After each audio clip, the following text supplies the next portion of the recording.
All right, everyone, welcome to another 90 Day Fiance recap chat. This time it's the spinoff before the 90 days. For those of you that don't know, 90 Day Fiance is a reality show that has multiple spinoffs, but it features couples, one person from the US, the other from another country, how they navigate regular relationship issues on top of cultural boundaries, language barriers, and trying to legally get married and the legal implications and ramifications, not knowing the legal system in these different areas and how you have to get that visa, that 90-day visa to kind of start that process. It's called 90 Day Fiance. And again, this spinoff is before the 90 days. Now let's get into Ingrid and Brian. It's kind of a touchy subject here for me because I want to use certain language, not only for my audience, but just for the fact of YouTube itself when it comes to things in the bedroom. So last time with Ingrid and Brian, things in the bedroom did not go as planned. Brian thought that they were going to have a very intimate moment. He did not bring a condom or what some call as protection, so he wanted to try an alternate style to use in the bedroom. So I'll use that phrasing. But she was not feeling that. She kind of put her hand in the way, kind of pushed him away in a way. So he felt rejected after that. She was upset and she didn't like the way that he approached things.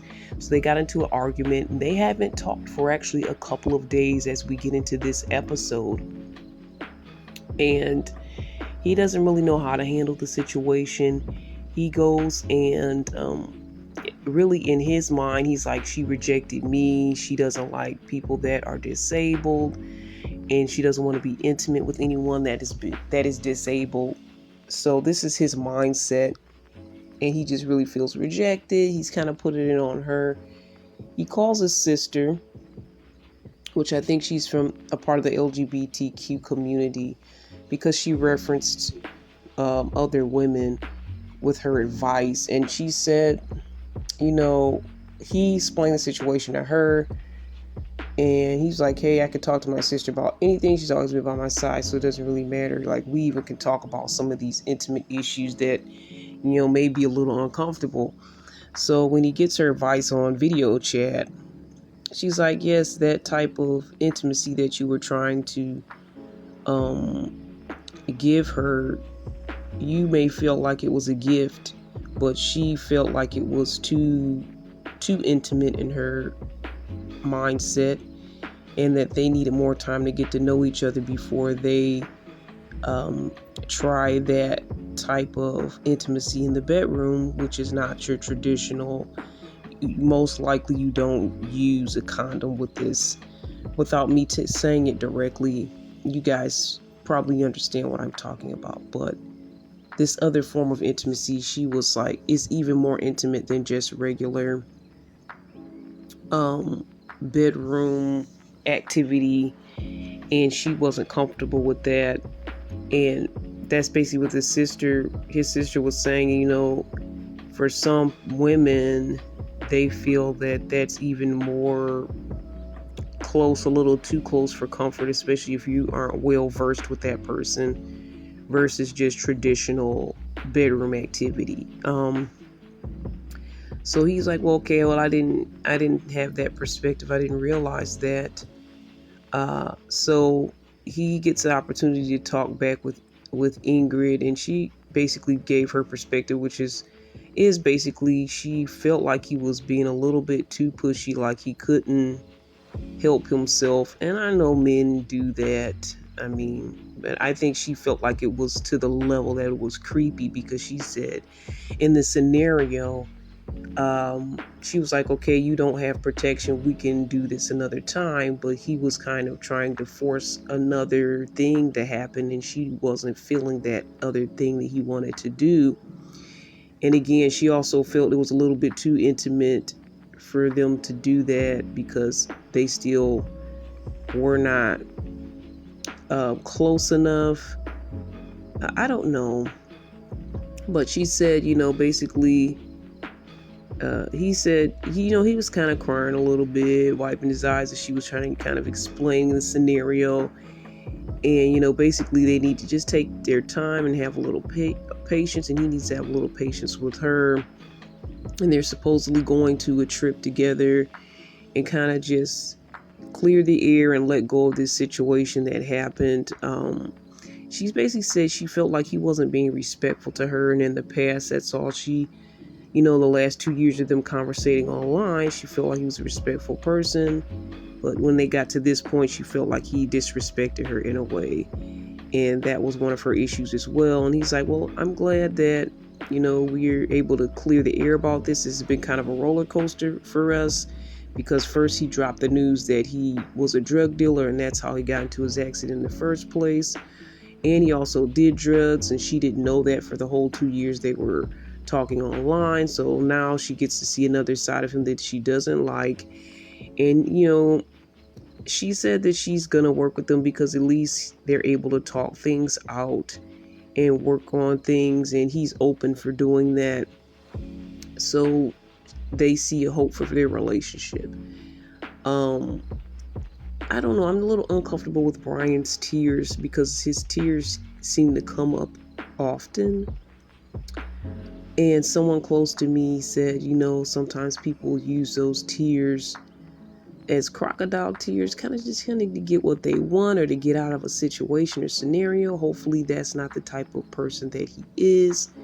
But I don't know, all of the tears and the crying, and I feel like he has probably been, because of his accident and his lifestyle previously, he's probably been damaged and hurt and traumatized. And I understand he could be an emotional person, but for me, it just seems like too many tears. And I don't know if it's a tactic. Again, we'll see what the future holds for this couple. But as far as the intimacy situation where she feels one type of intimacy is a little bit too close versus traditional bedroom intimacy, I didn't really know that was a thing. And I know all women are different. I'm not in this scene. I'm not in the bedroom scene. I'll say that because of my faith. And I am a person that would like to keep that within the confines of marriage. So I'm not really well versed in the bedroom scene when it comes to couples and dating and all of that scenario. So to me, I feel like both forms of intimacy are still very intimate to me. I feel like either one is invasive, and it's a good invasive if you're in a good relationship and have a good foundation. But yeah, they're both invasive. I don't know if I feel like one is more than the other. In a way, I understand where she's coming from. In a way, I just feel like they're both just very deep things and very intimate, private things to do, and you do something that you just don't share with anyone. And the fact that he didn't have protection, it did kind of seem like some type of a trick. And I know, and I've heard men doing that before. They don't have protection, but the act still takes place, and putting the woman in a vulnerable state, putting himself in a vulnerable state as well. So, sometimes that could be taken as a trick, like you knew what you were possibly planning and you didn't bring the proper protection to protect me, to protect you. It's either very careless, absent-minded, or it's pre-planned. Part of me does feel like it's pre-planned due to the fact that he did tell us when it comes to intimacy, he has to use the blue pill, and certain points, if he completes the act, it can have an effect on him that's negative. So I don't think Ingrid knows any of that, and maybe he's trying to keep that, table that, and say, well, I'll just show her I can take care of her in this way, so I won't have to worry about the risk for me. So I'm going to kind of play this in this way instead of just straight up telling her the truth about his physical situation because of his accident. I think he just needs to be 100 about that, because I kind of feel like he tried to use that other tactic because he knows the possible detriment if he does complete the traditional act in the bedroom. All right, guys, let's go to another couple here, Miles and Matilda. This couple is supposed to be waiting for marriage before they consummate, and Matilda was tempted. She kind of tried to push Niles too far, but he was able to hold back and kind of stand his ground and say, we're going to do it this way, the way that we intended, because he's had bad issues in the past with rushing to the bedroom with his previous partner, and that person became obsessive. They were compulsive, and that's really all that their relationship became. So he doesn't want that to be the future for himself and Matilda.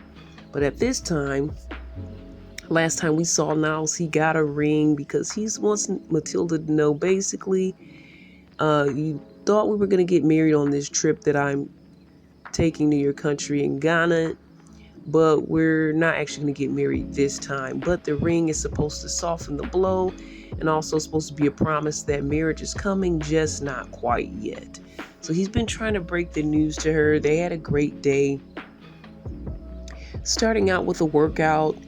They're doing push-ups, and Matilda sounds like her life is being cut short, just to be funny, because she's having a really hard time doing these workouts.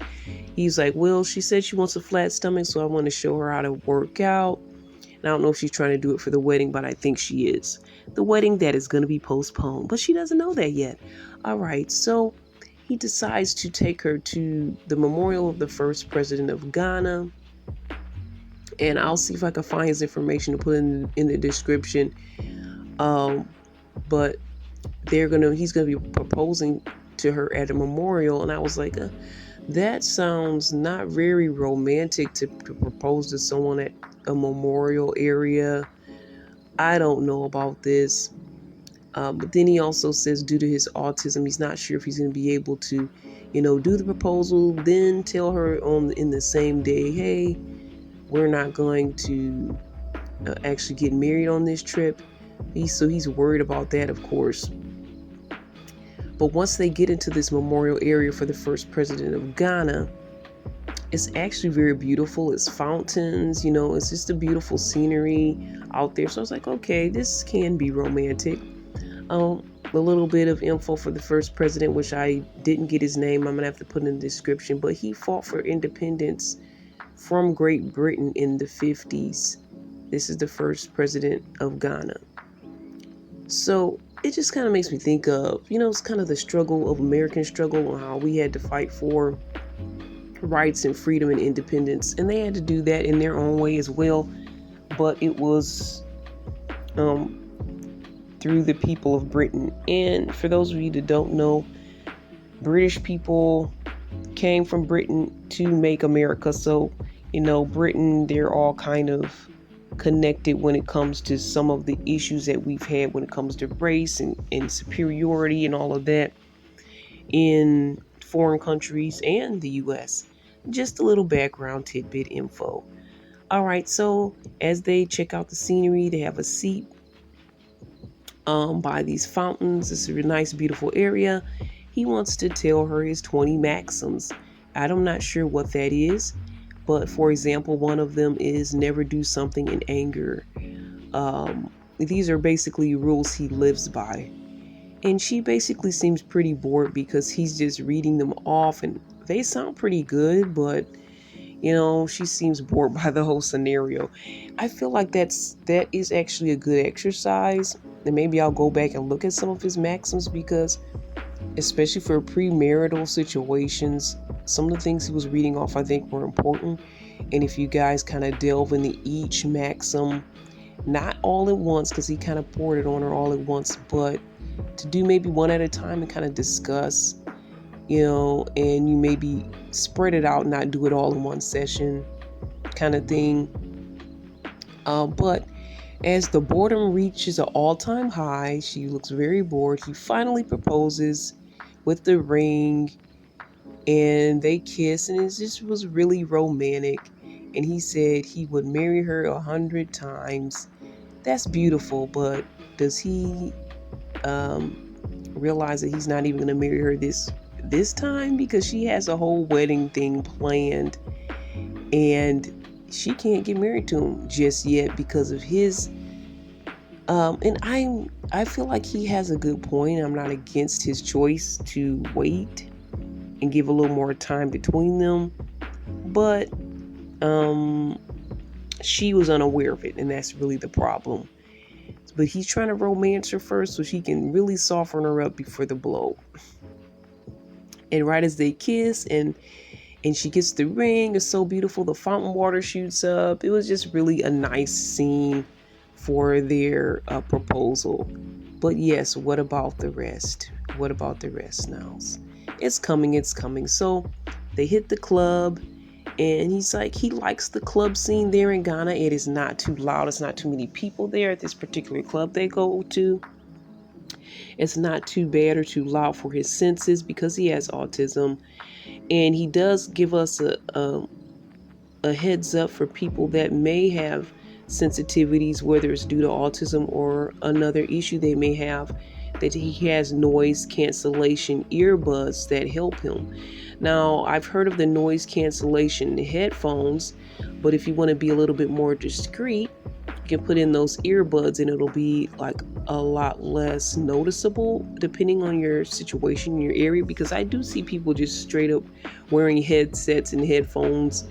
Not as much as I used to. You know, that used to be kind of a thing where people were just walking around with headsets on and headphones, and they used to use that to talk on their phone anyway. But now people use earbuds, AirPods or whatever, or just straight up talk on their speakerphone, so everybody can hear.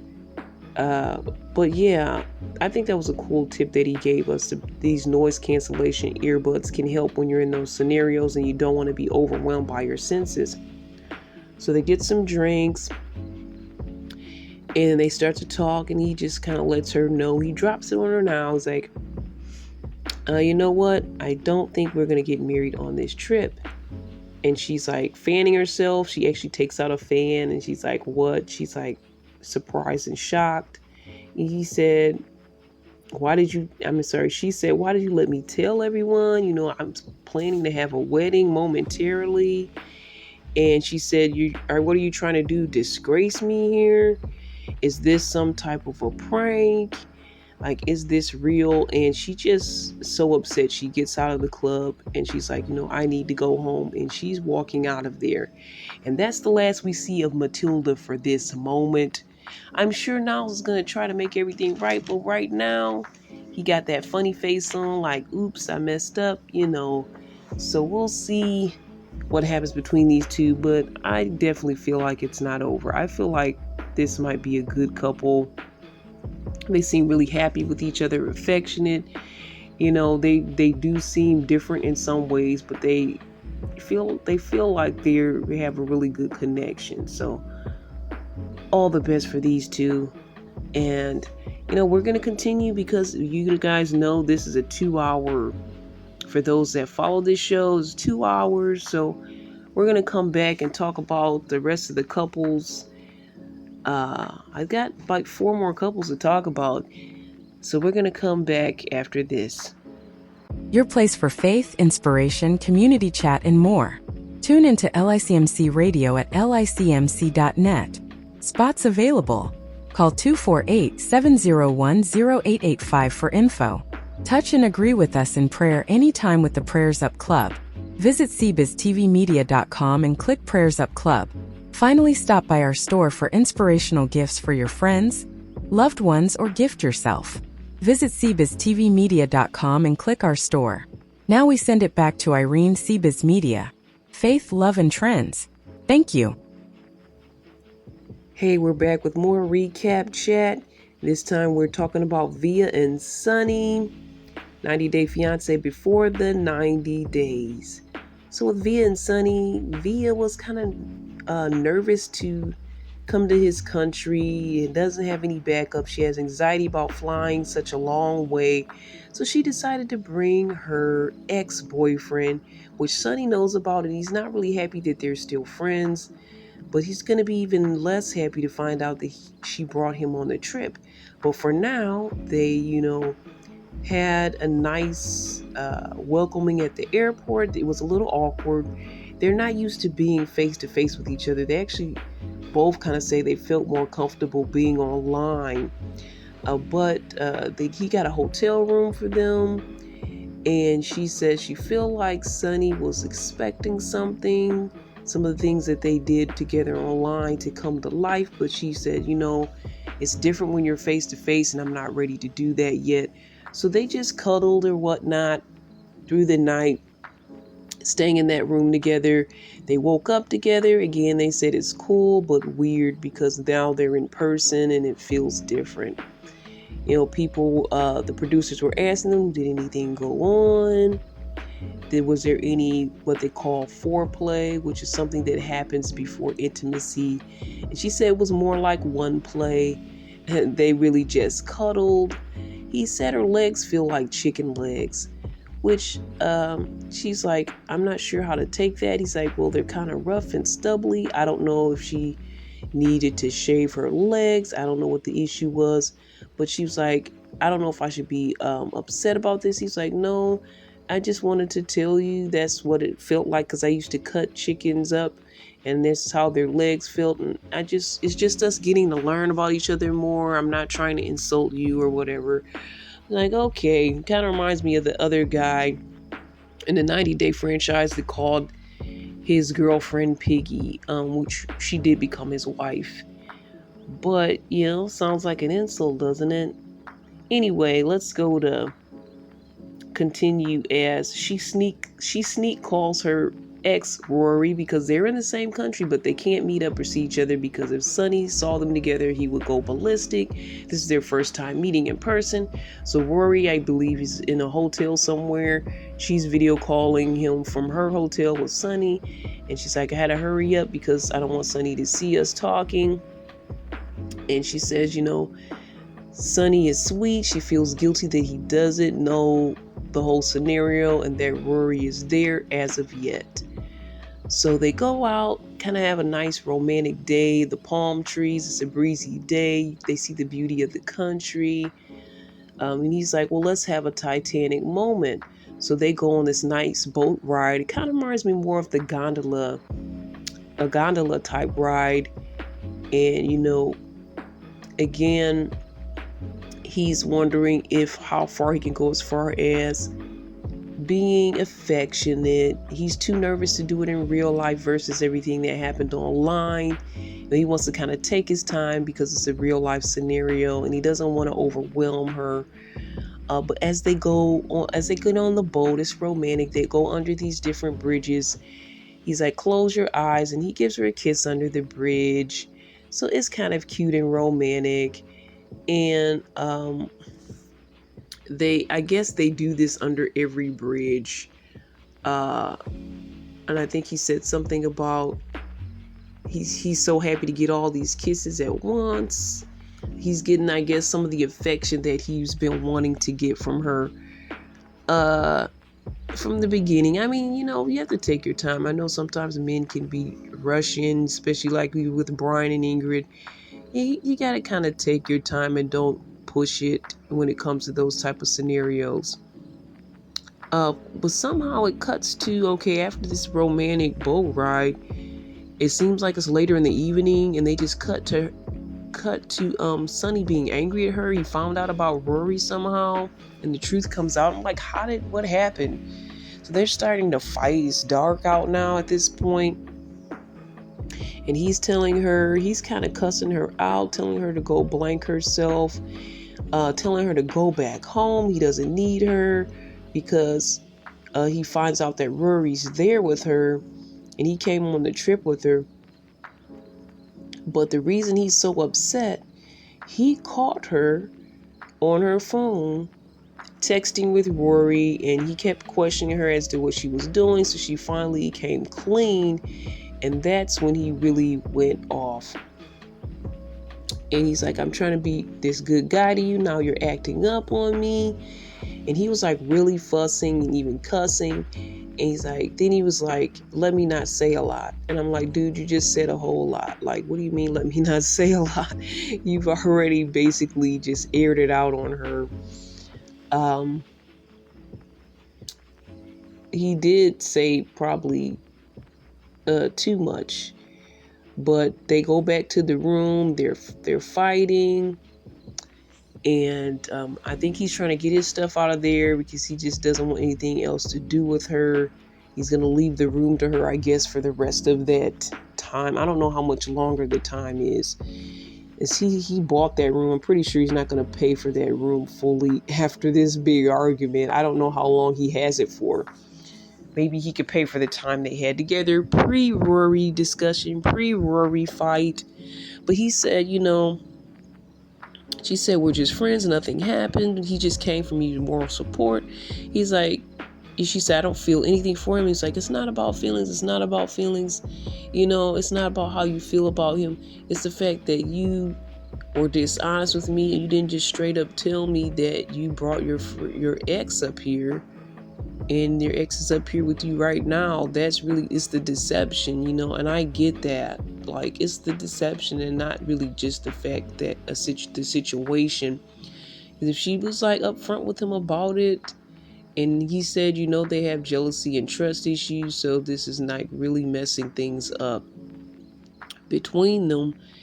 If she would have just been upfront and honest with him is really what he's trying to say, then they may have been able to work this out, but he's done. He told her to go back to America, and he's out of there. I think she still tried to text him after he left while he was with the producers, but we'll see what's going to happen with Via and Sonny. But yeah, Via, I don't know, maybe she got too comfortable texting Rory, maybe trying to tell him what was going on and how good things were going. And I understand like her wanting to not have the whole vibe of, hey, my ex is here as soon as she gets off the plane. They wanted to take time for each other and get to know each other. And she was trying to find the right moment, but she probably should have just moved it up a little bit sooner and told him a little bit sooner what was happening, because she couldn't control herself on her phone for one thing. The phones are getting everyone in trouble these days anyway. People are all getting in trouble over their social medias, their phones, their texts. And she just couldn't help but to be on her phone and start this whole situation. So I don't know what's going to happen, but I hope that Sonny has a change of heart. Right now, he's really upset to the point I don't know if he's going to give her another chance or not. Should he give her another chance? I say yeah. I don't think she really had any bad intentions, but she just made some bad choices at that time. And though I see where she was coming from, things just unfolded in a very bad way. All right, Vanya and Bojo. I'm trying to say his name right because his name is spelled like Bozo. And for those Americans that know Bozo the Clown, especially those old heads back in the day, I don't know if younger people know Bozo, and then Bozo is sometimes just a word for somebody that's just kind of a jerk or a punk or whatever, or a loser. So he's a Bozo. Hopefully Bojo isn't a Bozo. See how I keep messing his name up. I'm sorry, Bojo. We're going to learn some stuff about Bojo today, though. Connecting flights. She's trying to get there. She's still on her way. Last we heard, Bojo was not picking up the phone, and she's trying to let him know, hey, babe, I'm on my way to meet you for the first time. They had an issue in the past where he kind of dropped her so he could get back with his ex, but that didn't work out. So he's back with her. At this time, this connecting flights is kind of a mess. She's rushing through the airport to get to her next flight, her next plane, because you know how sometimes those connecting flights don't work right. The plane is late. I've had a scenario like that or two, and I don't fly a lot, but I did have a similar scenario. But she was running in her heels trying to get to her next plane, and I'm not sure. I think it may have gotten rescheduled. In the meantime, Bojo never even picked up his phone. while she's trying her best to get to this guy. We kind of see a little bit of Bojo's life. I might just call him Bo because I keep messing his name up. Everyone in town loves him. He's a funny guy. He's got a big heart. He's a hopeless romantic. He loves love. His last relationship didn't work out too well because he was putting sports first. But he has good vibes for her after they met online, and while she was there in the country and she had to go back to the US, so they weren't able to actually see each other, but they kept the connection online. But he did freeze their relationship because he was trying to get back with his ex. And he makes a statement about being funny. He's really into comedy. He mentions all these famous American comics, including Eddie Murphy, and he's like, only difference between me and all these comics, Eddie Murphy, and all of us, is the only difference is he lives with his mom. He lives with his mom and aunt. They were always praying. And he feels like basically old rusty Cadillac is what he said. He feels like an old rusty caddy because he's 38, lives with his mom and aunt. I guess he doesn't feel like he's in the greatest position in life. He thinks his mom would love Vanya, but she doesn't even know about Vanya, which seems insulting and probably would be insulting to Vanya. His reasonings, though, is that he doesn't want his mom to get her hopes up because his mom really wants him to get married, really.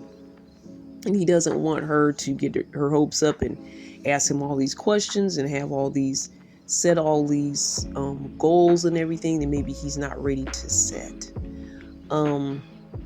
But yes, aunt and mom pray for him to get married all the time. And he just kind of feels like she might be a little bit pushy in the situation if she finds out, he actually has the opportunity to be with someone. But, we heard that Bojo plays basketball. But we find out at this point, Bojo has no job.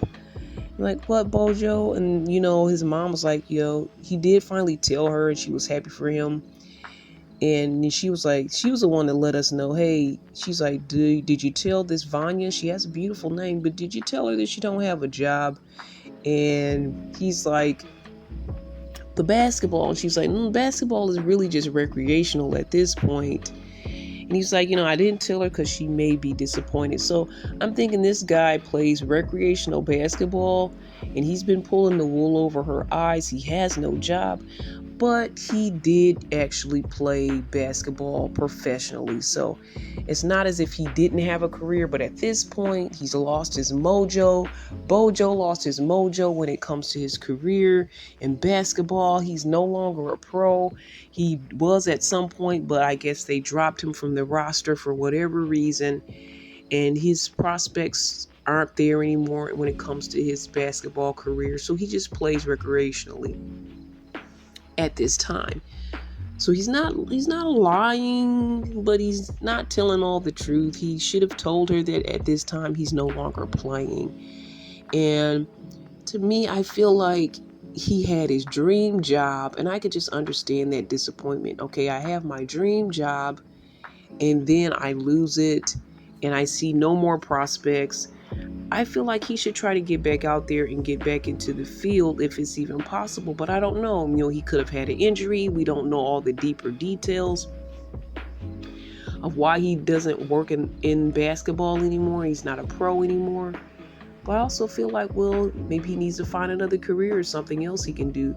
But I can understand if you've had your hopes up and your desires and your dreams, and this is your career, your dream job, and you lose it, and how devastating that could be.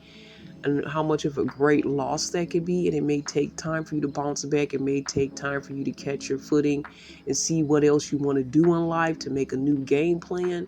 Because some people put all their plans and all their eggs in one basket, which, some of us do, and for some of us it works, and for some of it doesn't. Some of us it doesn't. And then it's like, some people do, pursue their dream while they're still doing something on the side. There's possibilities for him to do other things. There's other scenarios for him, but I hope that he figures that out. Yeah. So I feel for him in a way. I feel like there's more to the story I need to know. I'm not going to just judge him for not having a job at this time, but I do feel like he should have let her know that, he's no longer in the basketball field. He says, he feels like she would be disappointed, and he knows she has all these jobs. She's very much like a mogul. She has, I think she works in the medical field, like medical prescriptionist, or I can't remember what those people do that refer different medicines to doctors. I can't remember what exactly she did in that area, but she does that. Um, she has, I think she makes cakes, and she does belly dancing. Like, she does a number of different things that are all like in different directions. Like, it's pretty fun, but yeah, I can see how you could be intimidated by the fact that she has all of these things going on. She's really a big go-getter, and at this point he's at a standstill. So they're very different in that area. I do feel like she would make allowances for him. But again, when these people are deceitful and deceptive and not being honest with their partners, even if it's something that's not really extreme, it kind of messes up the whole scenario of what their relationship could be. So the secrecy can end things. All right, guys, let's go to Lauren and Faith. We know that Lauren has contracted gonorrhea from one of his partners. He sleeps around, and now Faith knows all of that information about him. And that really messed up their whole vibe in their relationship. Plus, he only had like $40 or something to his name for this whole trip. And so now she's really getting to know who this guy really is. She is a lady boy in her country, basically dresses as a woman and lives a life as a woman, but does not have any transformation as far as physical, due to their beliefs in, I believe, the Philippines, where they do not believe in surgery to become transgender. So you basically would just live your lifestyle the way that you feel that you are, but you won't have any physical alterations on yourself. So now they are awkwardly going to meet the family. Now they're going as friends. Faith first told her family that, hey, I have a man, I have a boyfriend, but now it's just going to be a friend that's going to be meeting her family because, wow, Lauren messed up pretty bad. But the fact that he's even in the door at all, even around, is a big gift and blessing for him. So they're going to go out to the beach. They're talking about the gonorrhea, Faith kind of making fun of the gonorrhea, but then he's making fun of even more, saying it's no more sludge coming out of me, and I'm taking these pills, so it's better. And Faith is like, not stunning him. The eye rolling is just comparable. There's lots of eye rolling with Faith at this point because, I mean, come on, we've been eye rolling Lauren for a long time since this season started, but she feels, it's less pressure that now he's in the friend zone, and she doesn't feel like she has to live up to anything. Actually, he has to live up to all of the things at this point. And they start talking about bedroom issues, and those people in the LGBTQ community know, but I think these references could be used for anyone when it comes to top and bottom. Not getting into too many details, but come to find out, they both are bottoms. And so Faith kind of laughs at that. It's like, how are two bottoms gonna work? I'll say it's likened to, no, I'm not gonna say that. Let's just keep going. But Lauren's like, I'm open to doing things differently. I'll do any acts that you want. Just want to be with you. I'm like, yeah, you will do any acts, won't you, Lauren? I don't know. I just feel like this guy has no shame. So when they get to her country, which is a smaller country where her family lives, and she lives in another part, which is a very hustly bustling part where I think she gets paid more, so she chose to live out there. But she's in a smaller town where her family lives, and they get a room, and they were supposed to just get one room, but now they have to get another room because the whole issue of, just Lauren being who he is and having gonorrhea.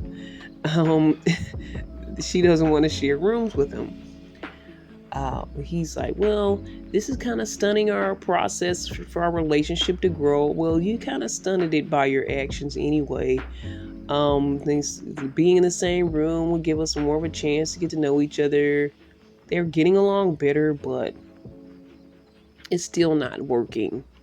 It's still not, at that level. It's like we're kind of friends and begrudging friends at that for Faith.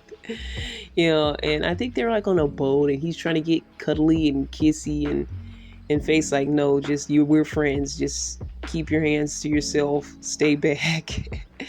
uh, I'm enjoying Lauren's punishment. He deserves some of this punishment here. Another thing they talk about when it comes to bedroom things is hormones and female genitalia versus male genitalia. Um, so I'm not sure if I could use the word, but for the male's private area, and I'm trying not to be too graphic. If you take hormones, the male's private area becomes different, and he considers it a female version of the male private area. It sounds kind of strange to me, but he says that area is different when you take hormones, and that's what he prefers the males that he's with that are transgender to have taken hormones so that their parts can be different in a way. It's still the same, but not, because they haven't gotten, full surgery. For those people that know about that lifestyle, you can take hormones without getting the full surgery and still consider yourself transgender. It's a lot of deeper things that I'm not prepared to get into, but you know, it can be a little complicated, a little bit hard to describe for me, especially when I'm trying to say it a certain way because YouTube and all the algorithms and just to be proper. But he's more interested in a male female part versus a male male part. And again, I may have confused you, but email me if you want more details, and I can just send it to you in an email, because it's at cbiztv@yahoo.com. Seriously though, email me at cbiztv@yahoo.com if you need me to clear things up a little bit more, or just watch the show and hopefully you'll understand from there. Then he's talking about would you like me to buy your family a house? Because that's what Faith always wanted to do. And he's like, why is he saying this when he knows he doesn't have any money? And is this just lip service? Is he just kind of charming me, saying what he wants me to hear? And that's just turning me off as well, because I don't want to be with a liar that just charms you and says stuff but can't deliver on anything. So, man, Lauren has a big hill to climb. And finally, Tiger Lily and Adnan. Tiger Lily's a cougar. She got her 20-something Muslim man. But she's going to have to pay the price, because she's going to be living the Muslim lifestyle that she didn't know she was going to have to live. And she wouldn't have had to pay the price if she knew what she was walking into. And maybe they both were a little bit more honest with each other, because Adnan, I feel, was kind of keeping that on the low too. And then wait till she gets all the way in and then break everything down to her. But at this time, the two are in love. All the information isn't totally out, but more is out as far as how she's going to have to live as a Muslim woman. But she still doesn't know the 100%. But at this time, they're more in love than ever. She has to go back to her country. They don't want to say goodbye to each other. And she has to apply for his K-1 visa, which can take a whole year. So he won't be able to be with her, at least in the U.S., for a whole year. She's going to probably have to come back there. There's tears. She's really weeping and whining, and she's causing him to tear up some, and he's trying to tell her to stop crying so hard, so maybe he won't really start crying as hard as he wants to cry. So they're both a couple little weeping willows, but I think it's really cute. It's sweet, and she says his tears mean a lot to her because that means that he really does care for her and that they can probably get through anything, and hopefully they're able to get through this space and time where they have to be separated from each other. She has to go back home to her kids and all of that and kind of go back to life, but I'm sure she'll be back to see her husband. They've bonded, they're married now. They had their honeymoon, their trip together with her friends and his brother. So it's finally time for them to say goodbye, and we get to see that sad goodbye, but not for long. I'm sure she will be back soon, and they will be able to live their beautiful cougar lifestyle. No, I do think they're a beautiful couple. I think this is going to be kind of tricky to navigate. You're looking at a man who's in his 20s, his first wife. He is Muslim. As far as I know, they can't have more than one wife. Not sure if she even knows that. And he's dealing with a woman who has two children in her 40s. He doesn't know that she's very well off because after her divorce, she got a lot of money off of that. And I don't know how well off he is, but since they had such an amazing wedding, I'm thinking Adnan must have a few dollars behind him. At least his family has money. Or we'll see those money situations later. But right now, we see the love. And I hope the love lasts. I hope they're able to work this because they're two very different people, very different stages in life, very different scenarios, different religious backgrounds, different cultures. Honestly, they got a lot of differences. So hopefully they can hold this and keep this together. And even the friends that were with her are sad and saying goodbye and like, we wish we would have had more time. We wish you guys would have had more time. We could definitely see the love there, but we'll see what else is there as we continue to finish off this season of 90 Day Fiance before the 90 days.